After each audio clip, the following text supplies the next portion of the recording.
Ladies and gentlemen, good afternoon and welcome to all of you being connected remotely.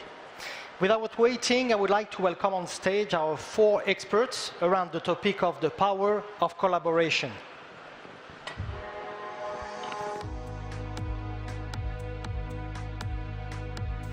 And you, I think, first.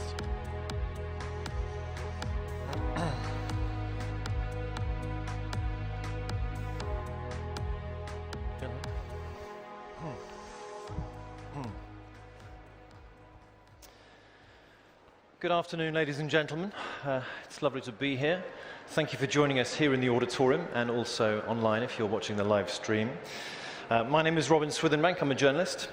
I work for the New York Times and for the FT and for Rob Report, amongst others. Today's subject is thus, as you can see on the screen behind us, the power of collaboration, how luxury watch brands learn to thrive in a market driven by hype. Now, I'm delighted to say that I have 3, well, let's call them hype masters, shall we, for the sake of argument, for the sake of today's occasion, to help us navigate our way through this subject matter. And gentlemen, let me just give you a moment to introduce yourself, starting with Philippe on my left. Yes, good afternoon, everybody. Thank you, Robin, for the introduction. I'm extremely pleased to be on this panel. My name is Philippe Tardivel, and I'm the Chief Marketing Officer at Hublot. I've been with the brand for nearly 10 years. And effectively, you know, I'm so pleased because it is a subject that we very much appreciate and that we've been working on actively. And it's part of our DNA. So great to be here on the panel. Thank you. Welcome. Rolf.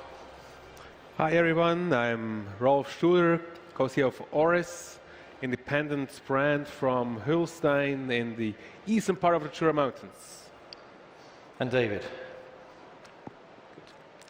Good afternoon, everyone. My name is David. I'm the founder and CEO of DLG, Digital Luxury Group, a strategic digital partner of luxury brands. And I was fortunate enough to be quite involved in the last 15, 20 years with lots of celebrity partnership, either on the identification or amplification side, including in China. So very happy to be here. Thank you. Thank you for joining me. Perhaps we should start with a definition. This is a definition that I've tried to come up with myself to try and identify what we mean by hype, because hype can be both positive and perhaps negative as well. So maybe we say that hype in its contemporary and positive definition is a carefully curated and managed force that magnifies desirability and, in theory, profitability too. Philippe. Yes, exactly. You know, I think we all act in the luxury segment, and what we want is brand elevation. And basically, when, of course, we want to be part of hype, but as you say, hype is not just trend, but is a matter of anticipating and be at the forefront of what's coming next, you know, because we don't want to be followers. And the difficulty, and specifically I think the watch industry is being, you know, and it still is how, what place, where can we find the natural affinity with our products? Because of course hype is being kind of associated with fashion, with music, all sorts of expressions, but what does that mean as a watch brand, and how can we interpret that and integrate that? So I think at least for us, hype is about, before you get into the hype, you have to be at the forefront and try to anticipate what the next trend will be and identify right individual. Yes. I mean, you've sort of scaled the hype mountain over the last 10 years as Hublot. You've been there for 10 years yourself, and arguably the story started with Hublot before that, partnering with football, partnering with artists and musicians. You sort of helped set a benchmark for the industry, perhaps. Well, thank you for saying this, but effectively, you know, partnership is part of what Hublot, not only communication is, because what we like through partnership is, you know, try and produce, you know, incredible timepieces. So it's not just a communication exercise and a marketing brand elevation, but it's also to do with our product. Effectively, Hublot, you know, decided to start with to engage in sports, which is extremely natural, and we tried to identify a sport as a newcomer that was not taken by anybody else, so we have to find a kind of clean territory. This is why Hublot, you know, engaged in the world of football, typically, because we felt it was the right fit for us to get a global brand awareness. Then from there, we've identified some other sports and leaders in those sports. So, for instance, we had an incredible relationship with Usain Bolt still today. And to get the right balance in partnership, you have to get property, I would say, in terms of sport, but also individual, because you want to bring emotion, through your brand. And then after, over the years, we've extended, the scope of interest to the world of art and sport, art and design, And today, I must say, we have a right balance between, on the one side, effectively a pillar, which is football, but also a nice add-on with, design, arts, and today we'll talk later a bit about one of them is... Well, I think we can talk about it now, actually, because, yes. I mean, much though I'd love to talk about Gareth Southgate, who's one of my personal heroes, yes. the England football manager, who I know is one of your ambassadors as well. Correct. You're also working with the British artist and yes. designer Samuel Ross, and I believe we have a quick film that we can watch to introduce that. Yes. So, roll tape. Okay, so... Here comes Samuel. Anyway, with Samuel Ross, we've worked with him since 2019. I'll just take over while the film starts. Thank you, yes. We have at Hublot created the Hublot Design Prize when we celebrated, in 2015, the 10 years of our Big Bang model. And at the time, we felt, that we had to create a prize to honor the fact that, in the watch industry, the Big Bang became an iconic design. And in 2019, Samuel Ross was the person that was elected the Hublot Design Prize winner. And since then, we've been working with him. And we've worked, apart from being an extremely, nice individual and very inspirational, in his own right as a designer, he's brought mainly in the fashion to start with, but he wanted to extend his practice also with us to industrial product. And that's how we integrated, his vision into our timepiece. And we worked more than 2 years with him on defining, based on our existing products, but to bring really something new in terms of design, integration on the wrist, and speak to a wider audience, because at Hublot we always try to extend the tribe, so to say. I think we've got it. Have we got the film? We've got the film. Let's watch the film. Okay, yes. The intention is always to find new dynamics and conversations around artistry and innovation.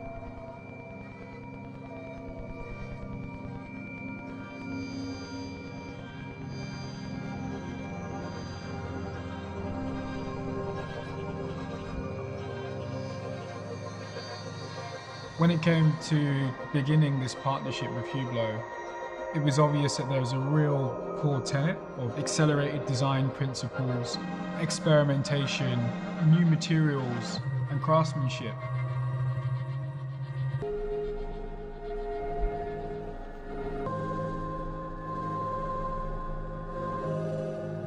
It represents an astute spirit, it represents alertness, velocity, movement, sharpness.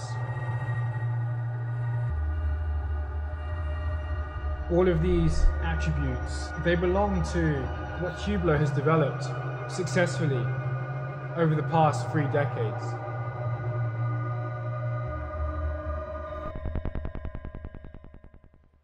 Very cool. Rolf, I'm going to bring you in at this point because this week you have introduced what could arguably be described as a hype watch. You're not necessarily known as a hype brand, but this week we've seen an Oris watch produced in partnership with none other than Disney's The Muppets' Kermit the Frog, which alongside pieces like Rolex's Emoji watch, which is also a hype watch, and perhaps Hublot's Murakami watch, which sold out in under 10 minutes, I understand, is one of the watches of the show. It's the talk of the town. Does this mean that Oris is now a hype brand?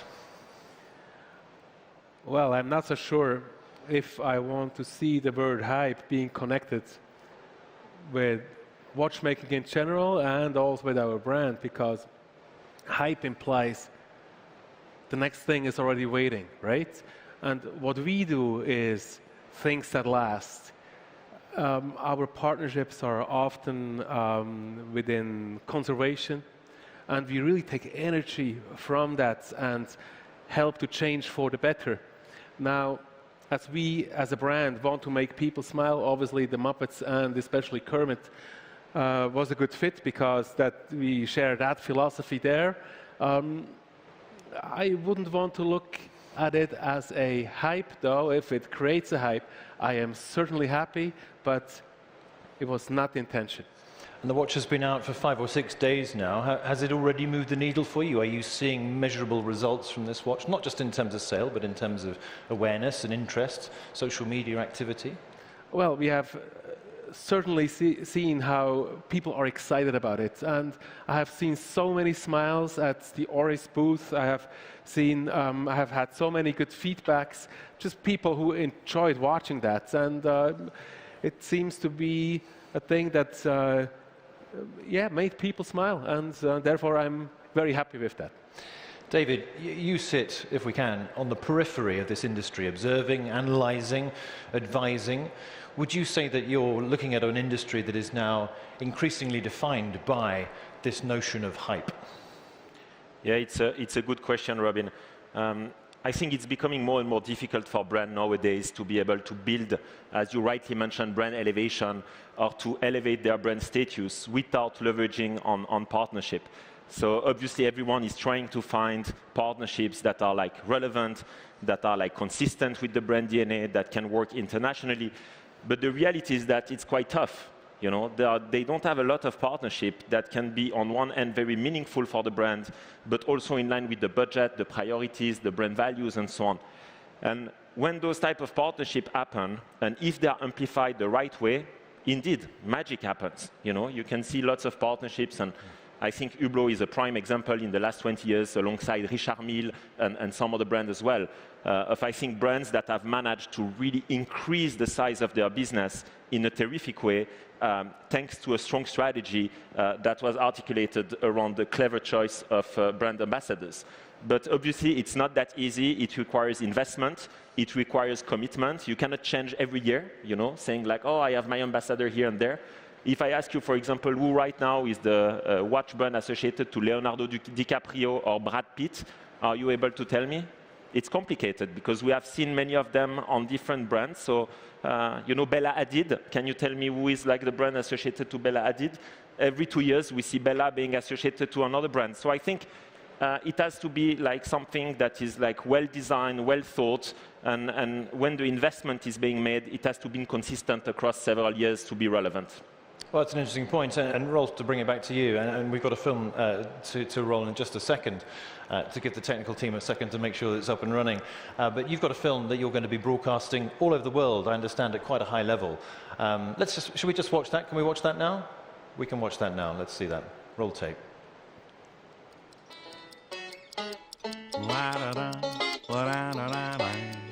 I gotta make time for me. Take a moment of my day for a cup of tea. I gotta make time for me. Find your me time. I gotta make time for me. Whoa, that's good. I saw a few smiles in the audience there. I'm afraid I was watching you all whilst that was playing.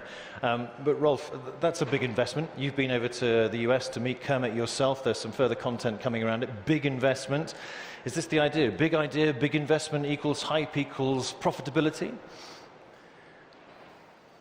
I don't think so. You know, in our industry, we build things for the long term.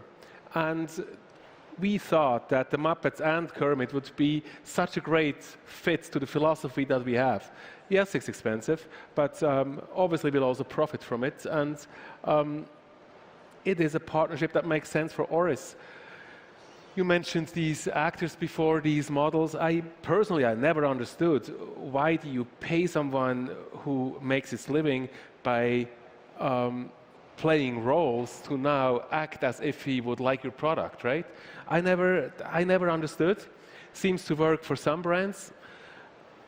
In my opinion, it is borderline honest, to be fair. It seems to work. which astonishes me again and again. And yeah, now we have Kermit, and from the smiles in the audience, I think the idea wasn't that bad. Just to rebound on that, we tend to forget where it was all this started, when all this started. But the reality is that in the 1920s, Hans Wilsdorf wrote down the marketing plan that is still being used by most of the brands today. He said, I want to associate Rolex to the most important discoveries and achievement in the sports field. And he started like, associating and offering Rolex as part of that. So I am under the impression that there is nothing really new as far as those brand partnerships is concerned. It has been 100 years that Swiss watchmakers have been trying to associate themselves to human achievement and so on. But you raise a very interesting question. It's like, should it be linked to the sport category? Is it about the actors? Is it about the musician? Is it about the... and I think every brand has to probably decide what's the relevant strategy for them.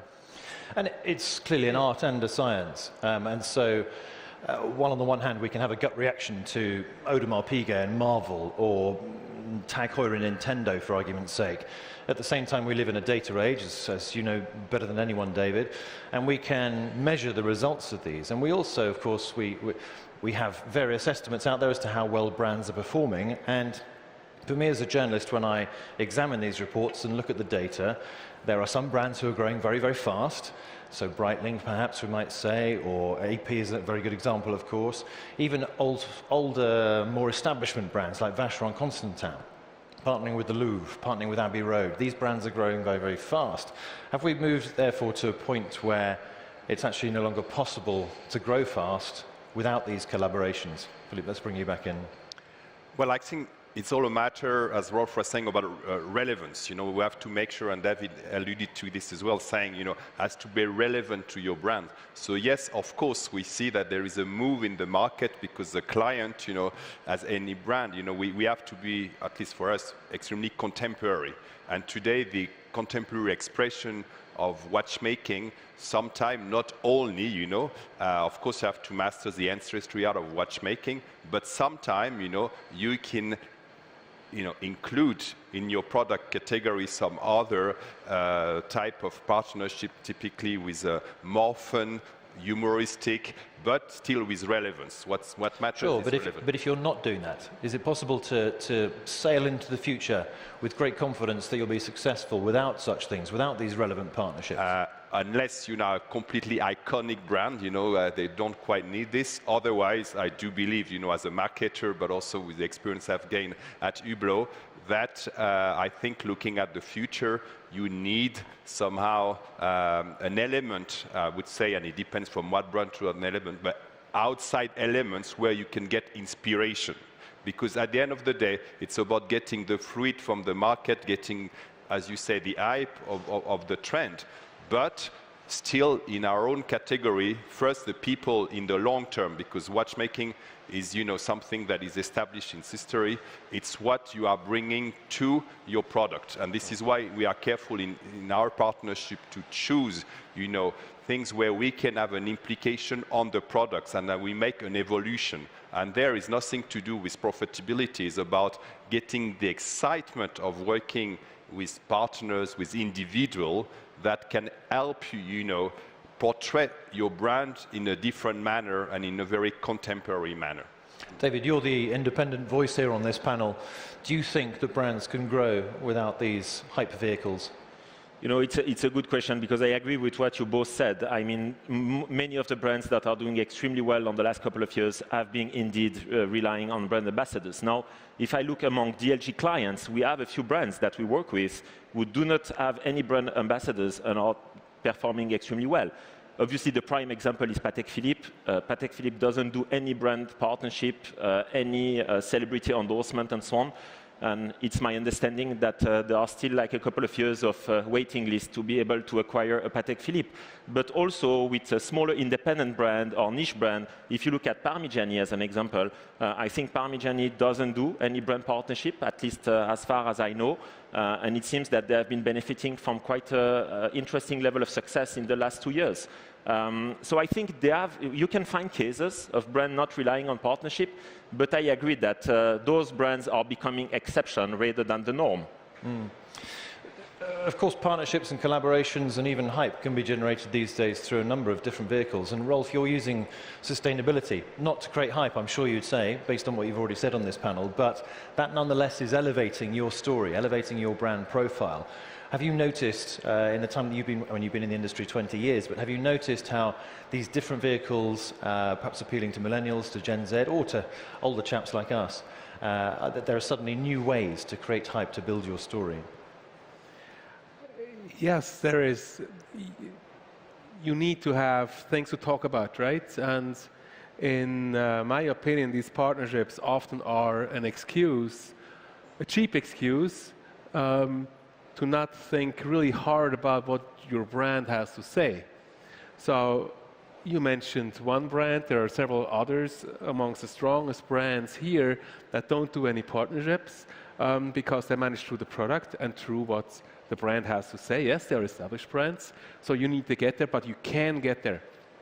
It helps if you take a topic that people can easily relate to, and we have been active in the field of sustainability for a number of years, and now I really see how it is important also to people who want to work for us. Often in an interview I hear, and I really like your approach to sustainability, it made me apply here. It gives people purpose, and I think that is important, and it has been mentioned before.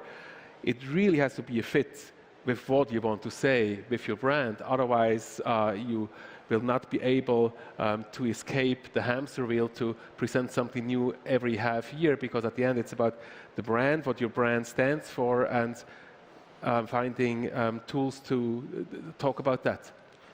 David? I think one of the examples I really liked, and I was not involved in it whatsoever, is the one of Kylian Mbappé and Hublot, because Kylian went with, as I think, Achraf Hakimi after the World Cup to watch an NBA game, and he was at the Madison Square Garden, and they were like, under like their cap and so on because they didn't want it to be recognized. But some people managed to spot them, and he had the Hublot on his wrist, which means that, as you said before, it's not only because he's paid. When he's with his friend and trying to hide, he's still wearing the Big Bang that he likes. So those cases, to me, are extremely good and valuable in terms of fueling the brand with authenticity.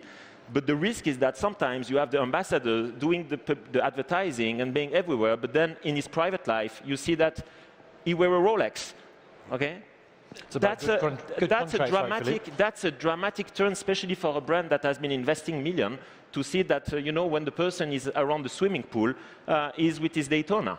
Sure. Well, that's, I think, is also about generation, because these days, well, thank you for mentioning Kylian Mbappé. Typically, he was convinced by a product. He was a client of ours before we get into conversation, and it's because he was using and liking our products that we got into conversation. But it goes back to what we were saying, for him and for his generation, there's a matter of relevance, and typically he wouldn't be getting, it's not a commercial agreement, frankly speaking, it doesn't need this, but because he strongly believes in certain values, and he feels that through certain brands with whom he works, he can get through some of his message based on society and a greater. Of course, for us, it's a great vehicle because we're talking with a new generation. Because we know what's important to me is that we as an industry are working, obviously on a global level, but within a media space that is occupied by other, brands that are extremely strong, typically in the fashion industry and cosmetics and perfumes. But still, it doesn't mean that we have to adhere to the same type of communication. But to be part of that, we have to work twice as hard as they would do, because it's not intuitive yet, for watch brands. It's becoming.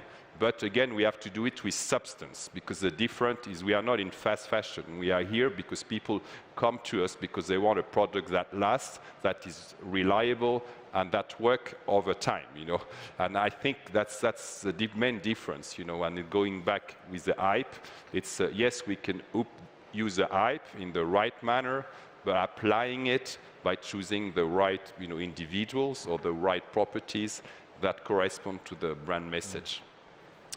The clock is running down on our time together incredibly quickly, and I'd like to open the conversation up to the floor. So we will be going around with some microphones if anybody has any questions. So please do raise your hands. Maybe you feel that what you've heard is a lot of hot air this afternoon, or maybe you're hyped up to the point where you want to go and buy an Oris Kermit watch. I don't know. Either way, let's hear what you have to say. Hi, good evening.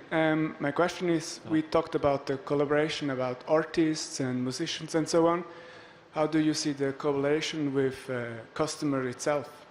Excellent question. It's on my list. Oh, well, maybe I can say something to that, because our brand has been driven by our community, by the enthusiast community quite a bit, and it is very important to us. We have a thing that we call the Oris Social Club, where we have now over 30 chapters around the world, which has made a watch for them that actually came to life with collaboration with these presidents.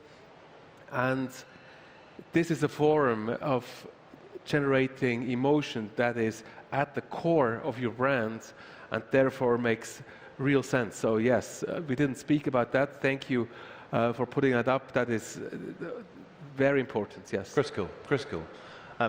Any more questions, or I ask someone else on the panel the same question? Thank you. Keep putting your hands up if you'd like to ask a question to the panel. One at the back there. But David, maybe you've got a thought on that.